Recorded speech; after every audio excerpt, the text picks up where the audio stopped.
You're listening to Speaking of Voice Acting. It's been, I think, about a 4 month hiatus, but that's how much time we needed to prepare for our guest today, the one and only Ronya Monto. How are you doing today? I am doing excellent, thank you. How are you doing?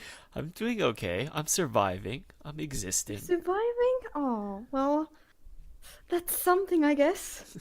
Well, I always feel like there's so many things to consume, I guess, like TV shows, movies, video games. It's just there's not enough hours in the day to do anything.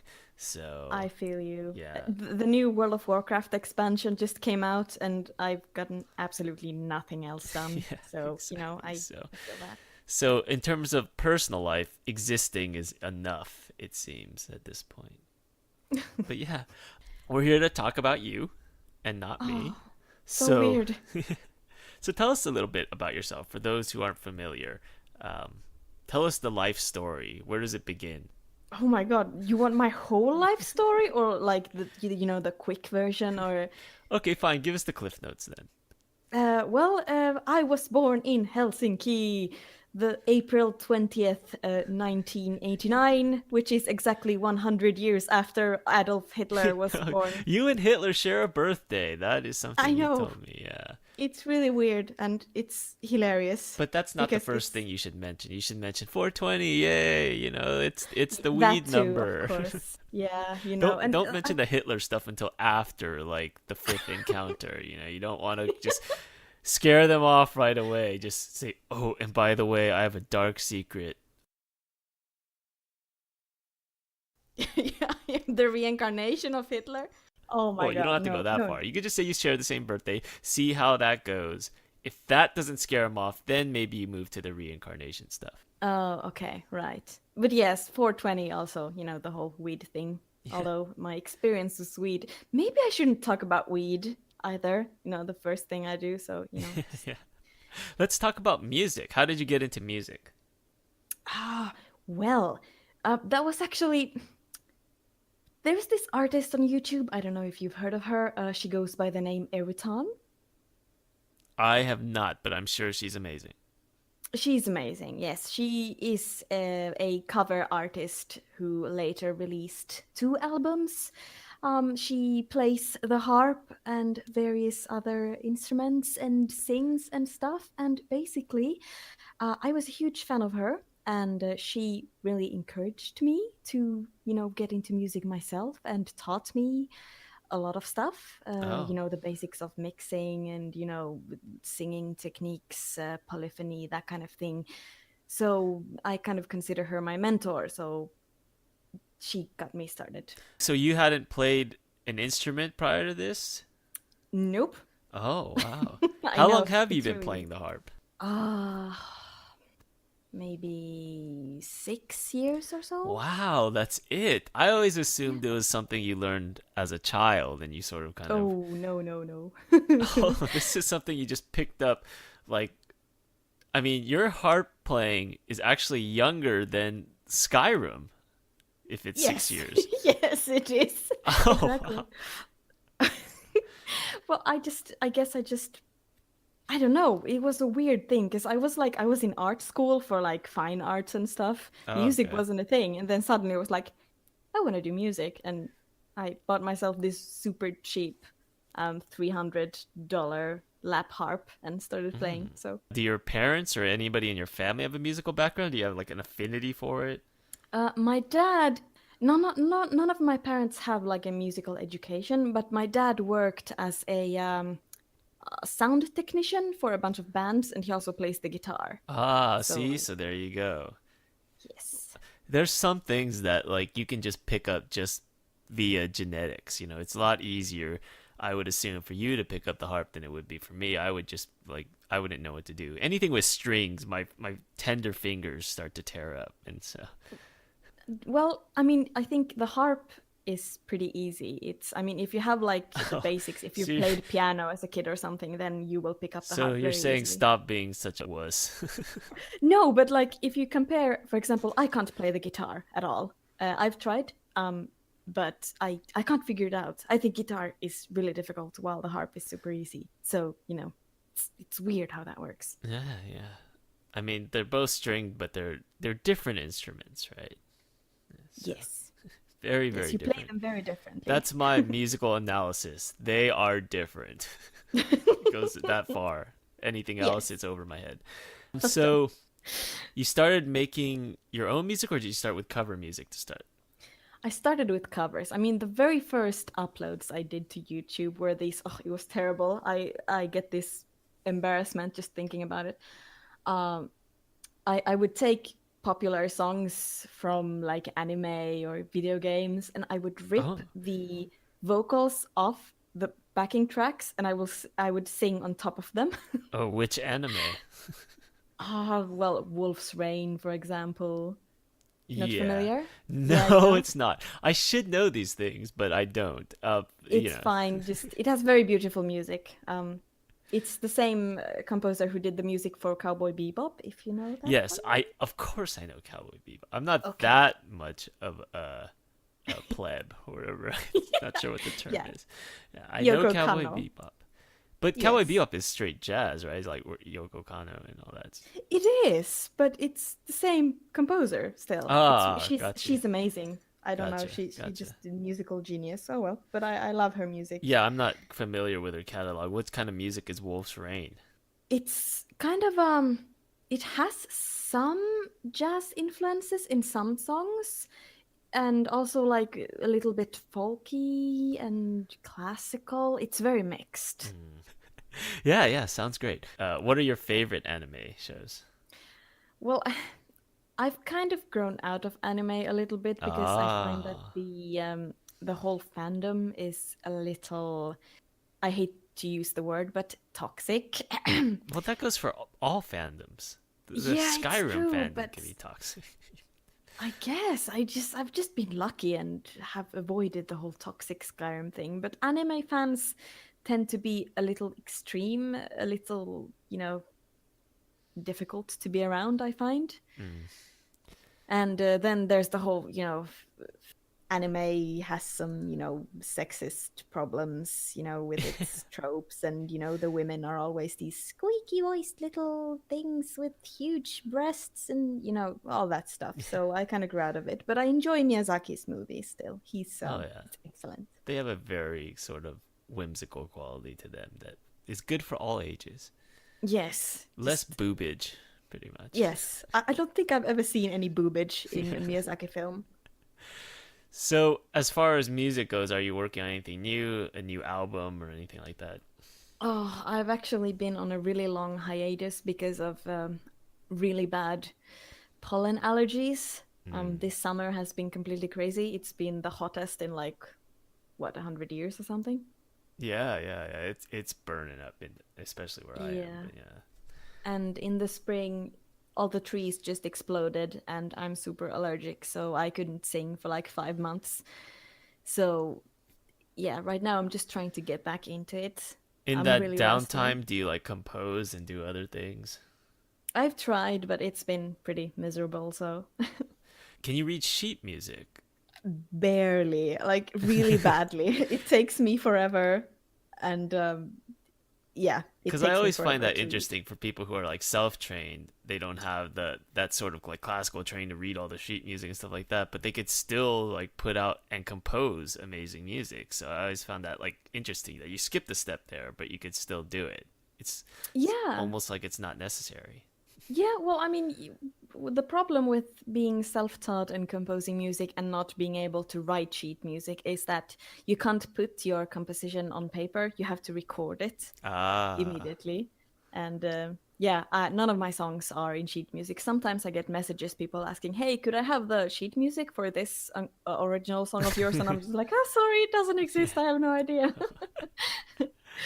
Yeah, that's interesting. I mean, well, music in general is not something that's meant to be written or talked about, really. It's something you hear, and it's like it has emotions attached to it that's not easily explained anyway. So it's just yeah. Yeah, it's weird. But then again, artists like Mozart, he he heard the music in his head while he wrote it on paper. Like Hmm. that kind of weird genius thing. I have no idea how he did it. Well, that's why he was Mozart, I guess. You're getting there. Another Oh, 6 years. yeah, yeah. I'm the future I Mozart. mean, No problem. Mozart. Wait, when did he make his first composition? He was like 14 or something. I think it was younger than that. Okay. Well, still, you've only been at it for 6 years, so you still got time. Yeah. Plus, it's like harder to learn as an adult. Like if you're a child, it's just easier to pick up on things. The brain is more plastic. It's more malleable, so that like at that time you could pick up second languages, third languages, I pick up know. skills. And as an But it adult, it's sucks 'cause harder. it makes you wish that you had actually, made an effort to learn something as a kid, but as a kid, you didn't give a shit. Yeah, exactly. That's part of being a kid. You just don't give a shit. Yeah. Imagine all the languages you could speak and all the instruments you could play if you'd given a shit. Yeah, I even if I had to do it all over again, I probably wouldn't. It's just work. I mean, you don't need second languages. The one you can speak is fine. I mean, you can already speak two, so three. I'm I not sure. speak three. Yeah. Three. Okay, there you go. So I think for me, I tried to like just fix my Japanese to make it fluent or even passable, but at some point I just figured, you know what? If why don't I just work on the one language I can speak? Why don't I just make that better instead of trying to just like speak two languages terribly, just speak one normally. And I'm still struggling with that. So there you go. But Well, I don't know. I would say that your English is passable. yeah, yeah, it's definitely passable. Yeah. After editing, it will be passable. After editing, I will sound completely smooth. But yeah, there's still like hiccups when I'm trying to use my speaking voice as opposed to typing because I'm just accustomed to typing. Plus you can edit your typing words. Yeah, Yes, I English. I agree. English good. Um I English good. yeah. Yes. How do Any I Oh, go English? ahead. Sorry, Oh, nothing. I was okay. just You were making just like stupid making comments. jokes. Anyways, the other thing you've done is mods. Oh yeah, Yeah. Both. one mod. Well, you've acted in mods and you've also created mods. So let's start from the beginning. What was the first role you ever got? Because I assume the voice acting came first. So. Yes, the first role I ever got. That was this character. I don't know if you know her. Her name is Alasia. Oh, She's written by this guy called Chris I don't know Takahashi. him. He sounds like a real asshole, but Yeah, he's such a dick. I hate him. yeah, pretty much. Me too. So you basically, I think, emailed me. I'm not sure how it went. It was so long ago. Yeah, if I remember correctly, I complained to a friend when I had just started playing Skyrim, and I complained to a friend that all the characters are so bland. They seem kind of like robots in this really beautiful world, and it kind of kills the immersion a little bit. And Hmm. my friend told me, "Hey, check out this mod. It's called Interesting NPCs." So I Googled it and I found your website and I Oh. saw that you had open roles. And I had always really enjoyed, the idea of voice acting. Hmm. So I sent you an email and you were like, yeah, sure. Well, see, this is the part that's always funny because I don't know like the demo reel, or you didn't send a demo reel. I don't know like your range or like what kind of voices you do. So the first role I gave you, I think, was like for some mean sounding miner who is like really, really like rough. My voice really doesn't work very well for that. I don't Yeah. know. It's a little bit too soft. Even if I try to use this kind of deep chest voice. It doesn't really work because I'm naturally quite high pitched, but Yeah. I try. So, so then I think after that one, I sort of figured out a little bit more about you, that you were a singer, that you did all these things, that you were a different type of personality. So I try to fit something more, but still make it a character. So I mean, like Alasia is different than you are, but not as much of a miner or someone who works chipping ore all day, I guess. Is Yeah. she's at least a bard. So Yeah, she's a bard and she's this fun-loving, happy, chipper person, yeah. which I am not like that at all. That's the funny thing. Yeah, But but you do have a voice that sort of makes people feel chipper and happy. So I think that's where that comes from. oh, that's so nice. Thank you, Chris. So it's a very infectious, soft voice. So I thought that would go well, and Oh, so we made that character, and was this your first acting experience, or had you done like drama or anything before that? I done like, in school, these little school plays. Yes, I'm aware Um, of yes, schools. you know I those. know that they're a Oh, thing. schools. Yes, they are a thing. Yes.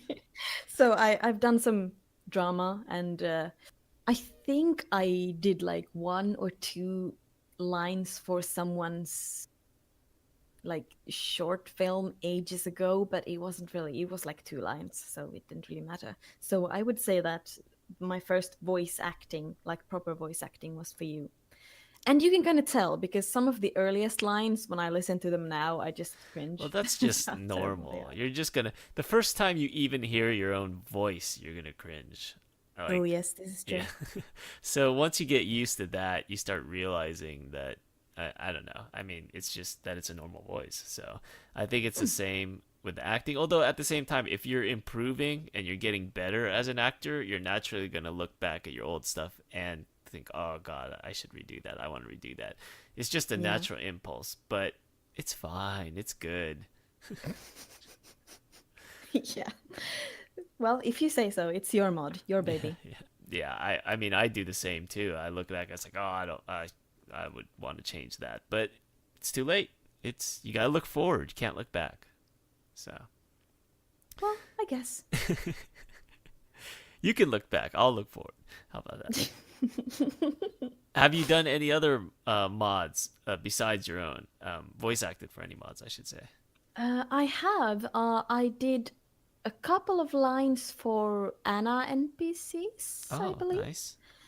I can't remember the character. It was just like one of those background little characters that needed a couple of lines, so I did Uh, those. And then I've voiced two roles for, oh my gosh, I can't pronounce it. It's Cac- Caxis Questorium?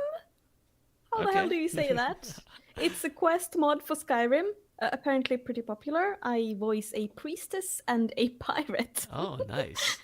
There, you get to Yes. use the minor voice again for the pirate. Yes, I don't know. They heard my voice from my own mod and Uh, contacted me and asked me to voice the priestess, who was this kind of sultry, kind of, oh. mysterious kind of character, and then a pirate. And I had such terrible pollen allergies at that time, so I told them, okay, I can do this, but I'm gonna sound really congested. And they were like, oh, it's okay, we'll just give her a cold. So the stuffed voice you hear in that mod uh, is completely, uh, it's real because did you get to say yar and I I did matey? not get to say yar, but I did get to say ain't and use weird slang like that, which doesn't really work very well with my accent because Uh, my accent is pretty heavy, so it sounds weird. But as long as they're happy, I'm happy. yeah, I don't think Skyrim has those kind of pirates anyway, right? They're more of just like a traditional kind of just Yeah, mercenary type voice. It's not yeah, like, or yo ho ho and a bottle of rum, that kind of pirate. well, I think that's kind of a bit of a pop culture thing. I'm Yeah, not yeah. entirely sure pirates really went yo ho ho and a bottle of rum. It's based off the book Treasure Island, where they would Ah, be a yes. chant, and that would be the chant, like 16 men on a dead man's chest, yo ho ho, and a bottle of rum. Anyways, Oh, yes, I see. yeah, it's not aged well, I should say, over time. It's become more of a like a Disney caricature thing. I guess. But just by the way, have you seen Black Sails? Yeah, so we've talked about this before. I love Black Have Sails. we? Yes, Black Sails. So You told me that's you like couldn't watch Treasure the Island. end because you lost your subscription or something. No, I ended the subscription at HBO because HBO Nordic is a completely useless service But that it would be on lags and Stars, wouldn't it? Black Sails was on a different channel. yeah, but it was also on HBO. Oh, And was now it? it's on Netflix too. So I Oh, have seen nice. all of it now. Finally. Woo. I think I was talking about this with Alice, but I think Charles Vane, the actor who plays Charles Vane, would make for a great Geralt.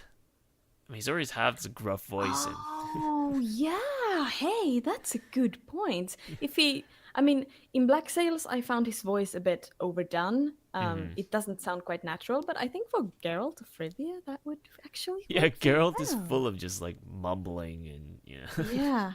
He's so sexy though. I mean, I don't know. I don't know if the game makers had women in their thoughts when they made him, but he's just like he's awesome. He's very attractive. So finally something. Finally, something to look at. Yes, finally. But yeah, Black Sails is awesome. I love Black Sails. But we're not here to talk about Black Sails. We're here to talk Yeah, about sorry your about mods. that. No. So you've also created your own mod. You're a mod author, certified. I am. It took me like years to learn the basics and churn out this very simple follower mod using online tutorials and sending you like 30,000 emails. Hey, Oh Chris, no. how do I do this? Help me. So talk about Song of the Green. Like, how did it come about? Like the idea and the execution, I should say. Well, here's the thing. I am a huge fan of Bosmer. Because in real life, I don't know if you've seen, but I'm, the kind of nature-loving, barefoot. Yes, you're a tree hugger. I am. I am one of those terrible types, I dance naked in the moonlight and that shit. And so obviously the Bosmer, the Wood Elves, are my favorite race, and I especially like that they are small, they are cute, they have big round eyes, and they eat people. Yes. I love That's that the contrast. most important part. Yes, but it's such a fun contrast, these sweet little adorable things, and then they eat each other and have sharp teeth. I love it. I love it. So I was missing a character like that in Skyrim.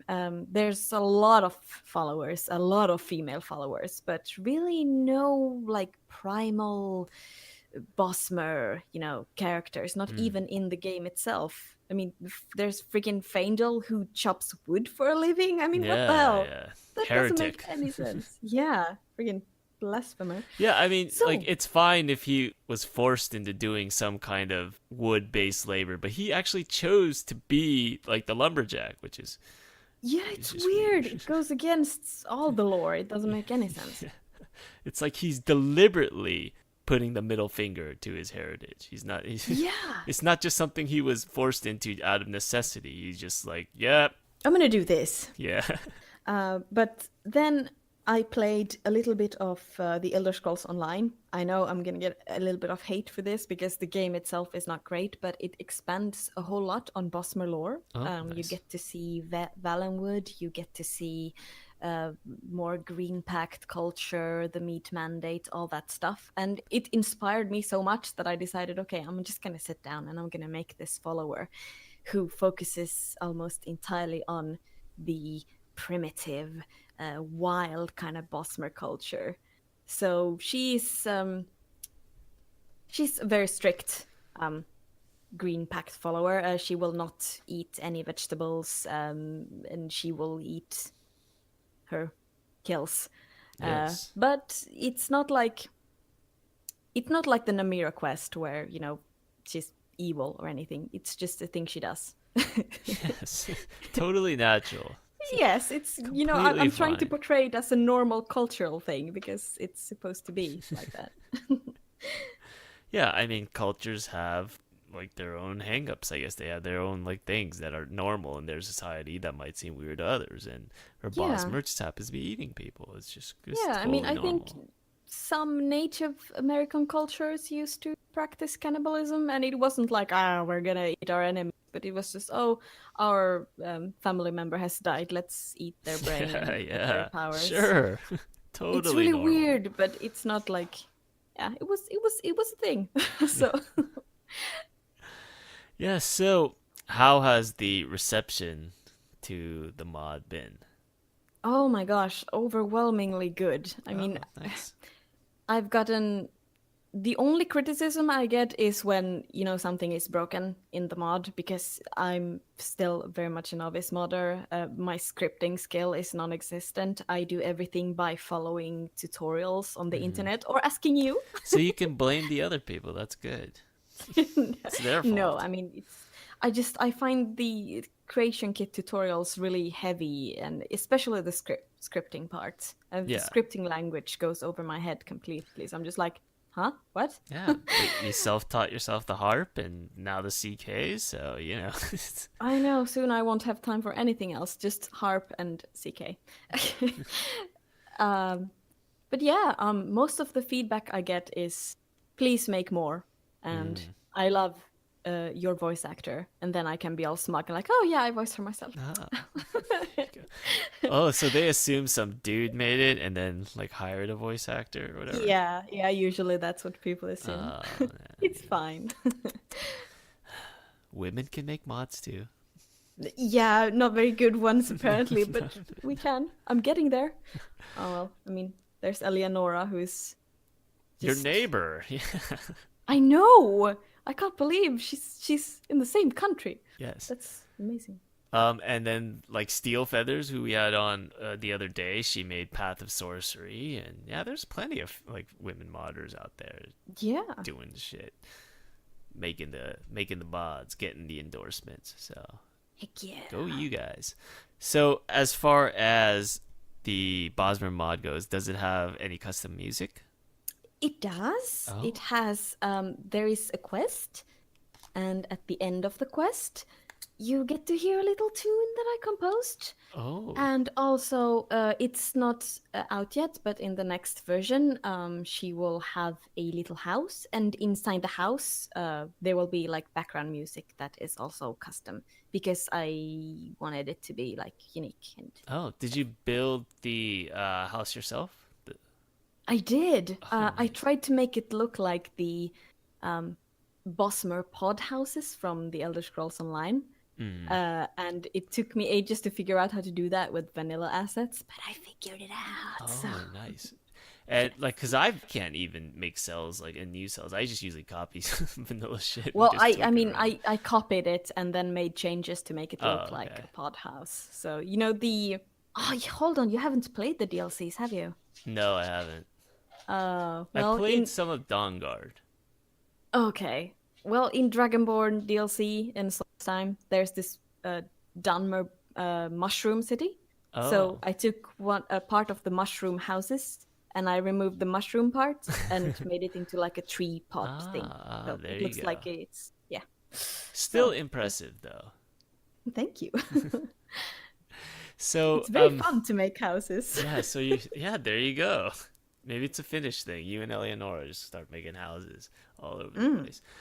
So we've covered music, we've covered modding. Is there anything else about yourself that you would like to let people know? Probably not. I think for the audience that is going to listen to this podcast, I think that is the potentially interesting part. Oh, you also do Viking reenactments, right? Oh yeah, I do. I think we've talked about this in another podcast in the past. Maybe. But you beat people up and stuff. And I do. is it more of a dance or is it more like real fighting and like you actually could get hurt? It's real fighting. You get hurt. Why would you? Why would you Well, want to do because that? we're all masochists, obviously. Okay. No, but it's like reenactment fighting Viking style. Usually you wear some kind of protection, but I'm a moron and I like to move fast instead of being completely protected. So I only wear a linen tunic, and so every Tuesday I'm pretty banged up. I have huge bruise at the moment on my leg from last week. But yeah, it's fun. It's great to beat people up with steel weapons. It's fabulous. It sounds like it would be fun but painful. So It can be, but you get used to it, and it's not that bad. It's just, it's not like we're cutting each other. It's just they're blunted. just a The weapons are concussion blunted. here or there. Yeah, you're not supposed to hit each other in the No head. big That's deal. kind of forbidden. Okay, that's good then. Head is very important. Yes. Very important. Do not hit people in the head, and not in the groin either. Oh, that too. There are Yeah. these- Yeah. If there's some dude who's just hitting people in the groin, yeah, you just something needs to be done. That guy needs to be kicked out. Yes. I think that's what would happen if you did that. Maybe it's by accident though. Maybe he just has like bad aim and he just keeps hitting people in the groin. I mean, that could happen. I mean, it happens. I've gotten. Okay, this is gonna sound really weird, but I have gotten a spear in my Oh, groin. Jesus. It was very painful. Yes, I imagine. Spears are pointy. Like, there's no way to really blunt a spear. It's just, Yeah, they are. They are a little. I was pretty blue all over after that. yeah, that's not cool. But those are the dangers you signed up for, I suppose. Indeed. All right, so I guess that's it for this episode of Speaking Voice Acting. I want to thank again my guest, Ronya Monto, for coming on. Thank you for having me. I appreciate it. And look for Song of the Green on Skyrim Nexus and Skyrim Special Edition Nexus. And Yes. look for your music on, what is it, youtube.com/Merrigan Yes, I believe that's right. and patreon.com/Merrigan if you want to donate. If you want to, you don't have to. You should. It's You have to. Aw. But yeah, that's it for this episode. Thank you Tune so in much next week. for listening. Yes. Bye. Bye.